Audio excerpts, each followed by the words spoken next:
News18 ಕನ್ನಡದ digital ಕಂಟೆಂಟ್ಗೆ ಸ್ವಾಗತ. ನಾನು ಮಾದೇಶ್.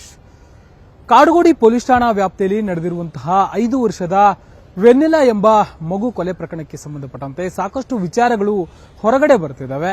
ಈ ಒಂದು ಪ್ರಕರಣ ದಾಖಲಾದಾಗಿಂದಲೂ ಕೂಡ ಪೊಲೀಸರ ಸಾಲು ನಿರ್ಲಕ್ಷ್ಯಗಳು ಹೊರಗಡೆ ಬಂದಿತ್ತು. ಈ ಬಗ್ಗೆ ಲೋಕಾಯುಕ್ತ ಅಧಿಕಾರಿಗಳಿಗೂ ಕೂಡ ಆ ಒಂದು ಮಗುವಿನ ತಂದೆ ಪ್ರವೀಣ್ ದೂರು ನೀಡುವಂತ ಕೆಲಸವನ್ನು ಮಾಡಿದ್ರು. ಲೋಕಾಯುಕ್ತ ಅಧಿಕಾರಿಗಳು ಒಂದು ರಿಪೋರ್ಟ್ ಅನ್ನ ಕಮಿಷನರ್ಗೆ ಸಲ್ಲಿಕೆ ಮಾಡುವಂತ ಕೆಲಸವನ್ನು ಮಾಡಿದ್ದಾರೆ. ಸಾಕಷ್ಟು ವಿಚಾರಗಳು ಇಲ್ಲಿ ಪತ್ತೆಯಾಗಿದೆ. ಪೊಲೀಸರು ಇಲ್ಲಿ ತನಿಖೆಯೇ ಮಾಡಿಲ್ಲ ಅನ್ನುವಂಥದ್ದು ಕೂಡ ಗೊತ್ತಾಗಿದೆ. ಇದ್ರ ಬಗ್ಗೆ ನಿಮಗೆ ಎಕ್ಸ್ಪ್ಲೈನ್ ಮಾಡ್ತಾ ಹೋಗ್ತೀನಿ.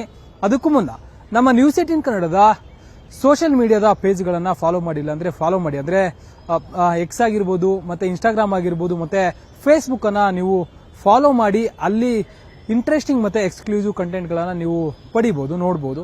ಇದರ ಜೊತೆಗೆ ಯೂಟ್ಯೂಬ್ ಚಾನಲ್ ಅನ್ನು ನೀವು ಸಬ್ಸ್ಕ್ರೈಬ್ ಮಾಡಿಲ್ಲ ಅಂದ್ರೆ ಯೂಟ್ಯೂಬ್ ಚಾನಲ್ ಅನ್ನು ಕೂಡ ನೀವು ಸಬ್ಸ್ಕ್ರೈಬ್ ಮಾಡಿ, ಲೈಕ್ ಮಾಡಿ ಮತ್ತೆ ಶೇರ್ ಮಾಡಿ. ಈ ಒಂದು ಮಗು ವೆನ್ನೆಲಾ ಸಾವಿನ ಪ್ರಕರಣಕ್ಕೆ ಸಂಬಂಧಪಟ್ಟಂತೆ ನೀವು ನೋಡ್ತಿರ್ಬೋದು. ನಮ್ಮ ನ್ಯೂಸ್18 ಕನ್ನಡದ ಚಾನಲ್ ಅಲ್ಲಿ ಕಂಪ್ಲೀಟ್ ಆಗಿ ಒಂದು ಅಭಿಯಾನನ ನಡೆಸಲಾಗ್ತದೆ. ಆ ಒಂದು ಮಗುವಿನ ಸಾವಿಗೆ ನ್ಯಾಯ ಕೊಡಿಸಬೇಕು ಅಂತೇಳಿ ನ್ಯೂಸ್18 ಕನ್ನಡ ಪ್ರತಿಯೊಂದು ಹಂತದ ತನಿಖಾ ವರದಿಯನ್ನ ರಿಪೋರ್ಟ್ ಮಾಡುವಂತ ಕೆಲಸವನ್ನ ಮಾಡ್ತಿದೆ. ಈ ಒಂದು ಪ್ರಕರಣದಲ್ಲಿ ಶುರುವಿನಿಂದಲೂ ಕೂಡ ಅಂದ್ರೆ ಮಾರ್ಚ್ ನಲ್ಲಿ ಒಂದು 25ನೇ ತಾರೀಕು ಮಗು ಸಾವನ್ನಪ್ಪಿದ್ದಾಗಿಂದಲೂ ಕೂಡ ಪೊಲೀಸರು ಇಲ್ಲಿ ನಿರ್ಲಕ್ಷ್ಯನ ವಹಿಸಿದ್ದಾರೆ ಅನ್ನುವಂಥದ್ದು ಮೇಲ್ನೋಟಕ್ಕೆ ಗೊತ್ತಾಗಿತ್ತು. ಯುಡಿಆರ್ ಪ್ರಕರಣ ದಾಖಲಿಸಿಕೊಂಡಿದ್ದಂತಹ PSI ನಿಂಗರಾಜು ಎಂಬ ತನಿಖಾಧಿಕಾರಿ ಈ ಒಂದು ಪ್ರಕರಣದಲ್ಲಿ ಸಾಕಷ್ಟು ನಿರ್ಲಕ್ಷ್ಯನ ವಹಿಸಿದ್ದಾರೆ ಅನ್ನುವಂಥದ್ದು ಮೇಲ್ನೋಟಕ್ಕೆ ಗೊತ್ತಾಗಿದೆ. ಹಿರಿಯ ಅಧಿಕಾರಿಗಳ ಗಮನಕ್ಕೆ ಬಂದರೂ ಕೂಡ ಇಲ್ಲಿ ಯಾವುದೇ ರೀತಿಯಾದಂತಹ ತನಿಖೆ ಕೂಡ ಆಗಿಲ್ಲ. ಈ ಒಂದು ವಿಚಾರದ ಬಗ್ಗೆ ಅಂದ್ರೆ ಆ ಒಂದು ಏಪ್ರಿಲ್ ಮತ್ತೆ ಮೇ ತಿಂಗಳಲ್ಲಿ ಕಂಪ್ಲೀಟ್ ಆಗಿ ಒಂದು ಕೇಸಿಗೆ ಸಂಬಂಧಪಟ್ಟಂತೆ ಕೊಲೆ ಪ್ರಕರಣ ದಾಖಲು ಮಾಡಿ, FIR ಅನ್ನ ದಾಖಲು ಮಾಡಿ ಅಂತೇಳಿ ಮಗುವಿನ ತಂದೆ ಸ್ಟೇಷನ್ಗಲ್ದಿದ್ದಾರೆ, DCP ಕಚೇರಿಗಲ್ದಿದ್ದಾರೆ, ACP ಕಚೇರಿಗಲ್ದಿದ್ದಾರೆ. ಆದ್ರೂ ಕೂಡ FIR ಅನ್ನ ದಾಖಲು ಮಾಡುವಂತ ಕೆಲಸವನ್ನ ಅಧಿಕಾರಿಗಳು ಮಾಡಿರೋದಿಲ್ಲ. ಹೀಗಾಗಿ ಕೊನೆಗೆ ಲೋಕಾಯುಕ್ತಕ್ಕೆ ಹೋಗಿ ದೂರು ನೀಡುವಂತ ಕೆಲಸವನ್ನ ತಂದೆ ಪ್ರವೀಣ್ ಮಾಡಿರ್ತಾರೆ. ನಂತರ ಲೋಕಾಯುಕ್ತ ಅಧಿಕಾರಿಗಳು ಕೂಡ ಈ ಒಂದು ಪ್ರಕರಣದಲ್ಲಿ ಏನ್ ಮಾಡಲಾಗಿದೆ, ಯಾವಾಗ ಪ್ರಕರಣವನ್ನು ದಾಖಲಿಸಿಕೊಳ್ಳಲಾಗಿದೆ, ಏನ್ ತನಿಖೆ ಮಾಡಲಾಗಿದೆ ಅಂತೇಳಿ ಪರಿಶೀಲನೆ ಮಾಡೋದಕ್ಕೆ ಮುಂದಾಯಿತು. ಆಗ ಇದೇ ತಿಂಗಳ ಜೂನ್ 4ನೇ ತಾರೀಕು ಕೊಲೆ ಪ್ರಕರಣವಾಗಿ ಪರಿವರ್ತನೆ ಮಾಡುವಂತ ಕೆಲಸವನ್ನ, ಅದು ಕೂಡ ಹೊಸ ಇನ್ಸ್ಪೆಕ್ಟರ್ ಬಂದಿರ್ತಾರೆ, ಅವರ ಒಂದು ತನಿಖಾಧಿಕಾರಿಯಾಗಿ ಅವರು ಈ ಒಂದು ಪ್ರಕರಣವನ್ನ ವಹಿಸುವಂತ ಕೆಲಸವನ್ನ ಮಾಡ್ತಾರೆ.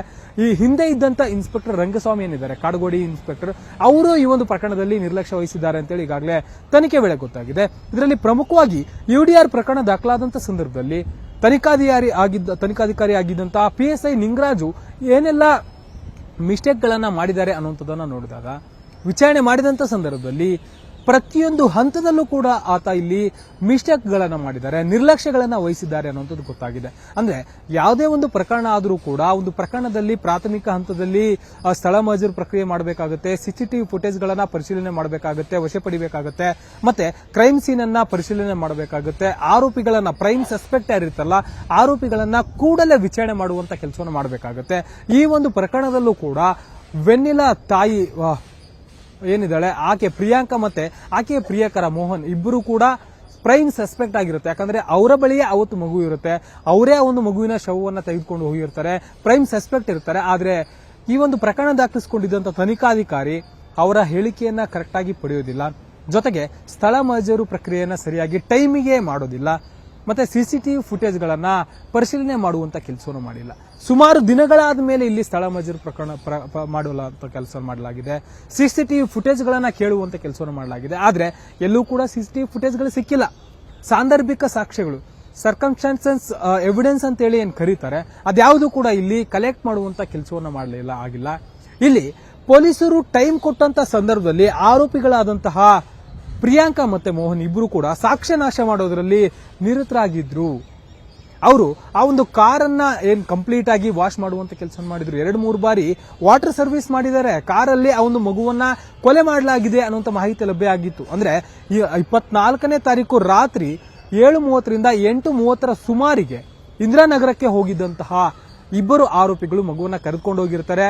ಅಲ್ಲಿ ಐಸ್ ಕ್ರೀಮ್ ಕೊಡಿಸಿದಂತ ಆರೋಪಿತ ಮೋಹನ್ ಕಾರಿನಲ್ಲಿ ಮಗುವನ್ನ ಐಸ್ ಕ್ರೀಮ್ ತಿನ್ನುವಂತ ಸಂದರ್ಭದಲ್ಲಿ ಹಠ ಮಾಡಿತು ಅಂತೇಳಿ ಆ ಒಂದು ಮಗುವಿನ ಮೇಲೆ ಹಲ್ಲೆ ಮಾಡಿ ಉಸಿರುಗಟ್ಟಿಸಿ ಕೊಲೆ ಮಾಡಿದ್ದಾರೆ ಅಂತೇಳಿ ತನಿಖೆ ವೇಳೆ ಗೊತ್ತಾಗಿತ್ತು. ಆ ಕಾರನ್ನ ಸೀಸ್ ಮಾಡಬೇಕಿತ್ತು, ಮತ್ತೆ ಆ ಕಾರನ್ನ FSL ನಿಂದ ಪರಿಶೀಲನೆ ಮಾಡಿಸಬೇಕಿತ್ತು, ತನಿಖಾಧಿಕಾರಿಯಾಗಿ ಮುಂದೆ ನಿಂತು ಎಲ್ಲವನ್ನು ಕೂಡ ಕೆಲಸ ನಿರ್ವಹಿಸಬೇಕಾಗಿತ್ತು.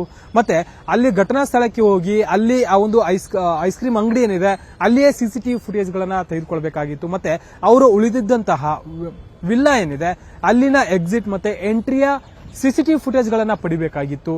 ಅಲ್ಲಿ ಆ ಒಂದು ರಾತ್ರಿ ಅಂದ್ರೆ ಘಟನೆ ನಡೆದಿದ್ದನ್ನ 24ನೇ ತಾರೀಕು ಮಾರ್ಚ್ ರಾತ್ರಿ ಅವ್ರು ಯಾವ ರೀತಿ ಬಂದ್ರು, ಅಲ್ಲಿ ಮಗುನ ಯಾವ ರೀತಿ ಇತ್ತು ಪರಿಸ್ಥಿತಿ ಅನ್ನೋದನ್ನ ಸಿಸಿಟಿವಿಲಿ ಏನ್ ರೆಕಾರ್ಡ್ ಆಗಿದೆ ಅನ್ನೋದನ್ನ ನೋಡ್ಬೇಕಾಗುತ್ತೆ. ಯಾಕಂದ್ರೆ ಇವೆಲ್ಲ ಪ್ರಮುಖ ಸಾಕ್ಷ್ಯಗಳಾಗುತ್ತೆ. ಕೋರ್ಟ್ನಲ್ಲಿ ಇಂತಹ ಸಾಕ್ಷ್ಯಗಳನ್ನ ನ್ಯಾಯಾಧೀಶರು ಗಮನವಹಿಸುವಂತ ಕೆಲಸವನ್ನು ಮಾಡ್ತಾರೆ, ಪರಿಗಣಿಸುವಂತ ಕೆಲಸವನ್ನು ಮಾಡ್ತಾರೆ. ಆದ್ರೆ ಈ ಒಂದು ಪ್ರಕರಣದಲ್ಲಿ ತನಿಖಾಧಿಕಾರಿ ಸ್ಥಾನದಲ್ಲಿದ್ದಂತಹ PSI ನಿಂಗರಾಜು ಯಾವುದೇ ರೀತಿಯಾದಂತಹ ಕೆಲಸವನ್ನು ಮಾಡಿಲ್ಲ. ಇನ್ಫ್ಯಾಕ್ಟ್ ಈ ಒಂದು ಪ್ರಕರಣದಲ್ಲಿ ಸಿಸಿಟಿವಿ ಫುಟೇಜ್ಗಳೇ ಸಿಕ್ಕಿಲ್ಲ ಅಂತೇಳಿ ಒಂದಷ್ಟು ವಿಚಾರಗಳು ಗೊತ್ತಾಗಿದ್ದಾವೆ. ಲೋಕಾಯುಕ್ತ ಪೊಲೀಸರು ಇವೆಲ್ಲ ಅಂಶಗಳನ್ನ ತಮ್ಮ ವರದಿಯಲ್ಲಿ ಉಲ್ಲೇಖ ಮಾಡಿ ಕಮಿಷನರ್ಗೆ ನೀಡುವಂತ ಕೆಲಸವನ್ನು ಮಾಡಿದ್ದಾರೆ. ಇದರ ಜೊತೆಗೆ ಅವತ್ತಿನ ದಿನ ಆರೋಪಿಗಳು ಯಾವ ಬಟ್ಟೆಯನ್ನು ಧರಿಸಿದ್ರು, ಜೊತೆಗೆ ಮಗು ಯಾವ ಬಟ್ಟೆಯನ್ನು ಧರಿಸಿತ್ತು, ಈ ಎಲ್ಲಾ ಬಟ್ಟೆಯನ್ನು ಕೂಡ ವಾಶ್ ಮಾಡುವಂತ ಕೆಲಸವನ್ನು ಮಾಡಿದ್ದಾರೆ, ಡೆಸ್ಟ್ರಾಯ್ ಮಾಡುವಂತ ಕೆಲಸವನ್ನ ಆರೋಪಿಗಳು ಮಾಡಿದ್ದಾರೆ. ಜೊತೆಗೆ ಯಾವಾಗ ಪ್ರಕರಣ ದಾಖಲಾಗಿ ಅಂದ್ರೆ ಇತ್ತೀಚೆಗೆ ಆಫ್ಟರ್ ಜೂನ್ 4 ಏನಿದೆ ಪ್ರಕರಣ ದಾಖಲಾಗಿ ತನಿಖೆ ಶುರುವಾದಂತಹ ಸಂದರ್ಭದಲ್ಲಿ ಹೊಸ ತನಿಖಾಧಿಕಾರಿ ಆಗಿರುವಂತಹ ಕಾಡುಗೋಡಿ ಇನ್ಸ್ಪೆಕ್ಟರ್ ಕೇಳಿದಂತಹ ಸಂದರ್ಭದಲ್ಲಿ ಆರೋಪಿತ ಇಲ್ಲೂ ಕೂಡ ಒಂದಷ್ಟು ಡೈವರ್ಟ್ ಮಾಡುವಂತ ಕೆಲಸವನ್ನು ಮಾಡಿದ್ದಾನೆ. ತಾನು ಅವತ್ತು ಘಟನೆ ದಿನ ಯಾವ ಬಟ್ಟೆಯನ್ನ ಧರಿಸಿದ್ದ ಆ ಬಟ್ಟೆಯ ಬದಲಾಗಿ ಬೇರೊಂದು ಬಟ್ಟೆಯನ್ನು ತಂದು ಕೂಡ ಆತ ಕೊಡುವಂತ ಕೆಲಸವನ್ನು ಮಾಡಿದ್ದ. ಹೀಗಾಗಿ ಸಾಕಷ್ಟು ಲೋಪಗಳು ತನಿಖೆ ವೇಳೆ ಗೊತ್ತಾಗಿದೆ. ಈ ಒಂದು ವಿಚಾರಕ್ಕೆ ಸಂಬಂಧಪಟ್ಟಂತೆ ಲೋಕಾಯುಕ್ತ ಅಧಿಕಾರಿಗಳಿಂದ ತನಿಖೆ ಮಾಡಿ ಕಮಿಷನರ್ಗೆ ವರದಿಯನ್ನು ಸಲ್ಲಿಸಿದ್ದಾರೆ. ಇದರ ಜೊತೆಗೆ ಈ ಒಂದು ಪ್ರಕರಣಕ್ಕೆ ಸಂಬಂಧಪಟ್ಟಂತೆ ಏನ್ ಇಲಾಖಾ ತನಿಖಾ ವರದಿಗೆ ಸೂಚನೆಯನ್ನು ಕೂಡ ಡಿಸಿಪಿ ಸೈದುಲ್ ಅಡಾವತ್ ಅವರು ಅಂದ್ರೆ ವೈಟ್ಫೀಲ್ಡ್ ವಿಭಾಗದ ಡಿಸಿಪಿ ಸೈದುಲ್ ಅಡಾವತ್ ಅವರು ತನಿಖೆಯನ್ನು ಯಾವ ರೀತಿ ಮಾಡಲಾಗಿದೆ, ಏನೆಲ್ಲ ಕರ್ತವ್ಯ ಲೋಪಗಳಾಗಿದೆ ಅಂತೇಳಿ ವರದಿ ಸಲ್ಲಿಕೆ ಮಾಡುವಂತೆ ಎಸಿಪಿ ಮಹದೇವಪುರ ಸಬ್ ಡಿವಿಷನ್ನ ಎಸಿಪಿ ರೀನಾ ಸುವರ್ಣ ಅವರಿಗೆ ವಹಿಸುವಂತ ಕೆಲಸವನ್ನು ಮಾಡಿದ್ರು. ಅವರು ತನಿಖಾ ವರದಿಯನ್ನ ಡಿಸಿಪಿಗೆ ಈಗಾಗಲೇ ಸಲ್ಲಿಕೆ ಮಾಡುವಂತ ಕೆಲಸವನ್ನು ಮಾಡಿದ್ದಾರೆ. ಈ ಒಂದು ತನಿಖಾ ವರದಿಯಲ್ಲಿ PSI ನಿಂಗರಾಜು ವಿರುದ್ಧ ಸಾಕಷ್ಟು ವಿಚಾರಗಳು ಪತ್ತೆಯಾಗಿದ್ದಾವೆ. ಅವರು ಆಗ್ಲೇ ಹೇಳಿದಂತೆ ಸಾಕ್ಷಿಗಳನ್ನ ಸಂಗ್ರಹಿಸಿಲ್ಲ, ಸರಿಯಾದ ಸಮಯಕ್ಕೆ ಸ್ಥಳ ಮಜರ್ ಮಾಡಿಲ್ಲ, ಮತ್ತೆ ಸಿಸಿಟಿವಿ ಫುಟೇಜ್ಗಳನ್ನ ಕಲೆ ಹಾಕಿಲ್ಲ, ಆರೋಪಿಗಳನ್ನ ಸರಿಯಾದ ರೀತಿಯಲ್ಲಿ ವಿಚಾರಣೆ ಮಾಡಿಲ್ಲ, ಇದೆಲ್ಲವೂ ಕೂಡ ಇದೆ. ಜೊತೆಗೆ ಆರೋಪಿಗಳನ್ನ ಸರಿಯಾದಂತ ಟೈಮಲ್ಲಿ ಬಂಧನ ಮಾಡಿಲ್ಲ, ಮತ್ತೆ FIR ದಾಖಲು ಮಾಡೋದಕ್ಕೆ ಅತಿಯಾದಂತ ಲೇಟ್ ಮಾಡಿದ್ದಾರೆ, ತೀರಾ ಲೇಟ್ ಮಾಡಿದ್ದಾರೆ, 1 ರಿಂದ 2 ತಿಂಗಳು ತೆಗೆದುಕೊಂಡಿದ್ದಾರೆ ಅಂತ ಹೇಳಿ ಗೊತ್ತಾಗಿದೆ. ಇವೆಲ್ಲವನ್ನು ಕೂಡ ತನಿಖಾ ವರದಿಯಲ್ಲಿ ಮೆನ್ಷನ್ ಮಾಡುವಂತ ಕೆಲಸವನ್ನು ಮಾಡಿದ್ದಾರೆ.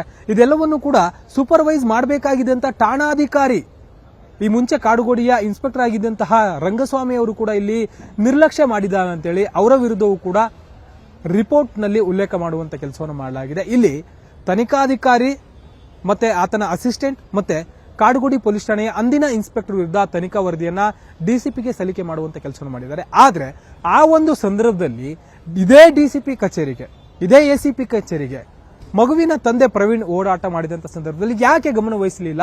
ಯಾಕೆ ಜೂನ್ 4ನೇ ತಾರೀಕು ಆದ ಮೇಲೆ ಈ ಒಂದು ಪ್ರಕರಣಕ್ಕೆ ಸಂಬಂಧಪಟ್ಟಂತೆ ಕೇಳೋದಕ್ಕೆ ಶುರು ಮಾಡಿದ್ರು? ಯಾಕೆ ಏಪ್ರಿಲ್ ನಲ್ಲಿ ಮತ್ತೆ ಮೇ ನಲ್ಲಿ ಯಾಕೆ ಈ ಒಂದು ಕೆಲಸವನ್ನ ಹಿರಿಯ ಅಧಿಕಾರಿಗಳು ಮಾಡಿರ್ಲಿಲ್ಲ ಅನ್ನುವಂಥದ್ದು ಸದ್ಯಕ್ಕೆ ಇರುವಂತ ಪ್ರಶ್ನೆ. ಕೆಲವೊಂದು ಕಡೆ ಡೈರೆಕ್ಟ್ ಆಗಿ ಆರೋಪಿಗಳ ಜೊತೆ ಅಧಿಕಾರಿಗಳು ಶಾಮೀಲಾಗಿದ್ದಾರೆ ಅನ್ನುವಂಥದ್ದು ಮೇಲ್ನೋಟಕ್ಕೆ ಗೊತ್ತಾಗ್ತಿದೆ. ಈ ಒಂದು ವಿಚಾರವನ್ನ ಕಮಿಷನರ್ ಸೀಮಂತ್ ಕುಮಾರ್ ಸಿಂಗ್ ಅವರು ಯಾವ ರೀತಿಯಾಗಿ ತೆಗೆದುಕೊಳ್ತಾರೆ, ಆ ಒಂದು ವರದಿಯನ್ನ ಆಧರಿಸಿ ಬರೀ IO ಮತ್ತೆ ಇಂದಿನ ಇನ್ಸ್ಪೆಕ್ಟರ್ ವಿರುದ್ಧ ಕ್ರಮ ಕೈಗೊಳ್ತಾರಾ ಅಥವಾ ಹಿರಿಯ ಅಧಿಕಾರಿಗಳ ವಿರುದ್ಧವೂ ಕೂಡ ಏನಾದರೂ ಕ್ರಮ ಕೈಗೊಳ್ತಾರಾ ಅನ್ನೋದನ್ನ ಕಾದ್ ನೋಡಬೇಕಿದೆ. ಕ್ಯಾಮರಾ ಪರ್ಸನ್ ವೆಂಕಟೇಶ್ ಅವರ ಜೊತೆ ಮಾದೇಶ್, ನ್ಯೂಸ್ 18 ಕನ್ನಡ, ಬೆಂಗಳೂರು.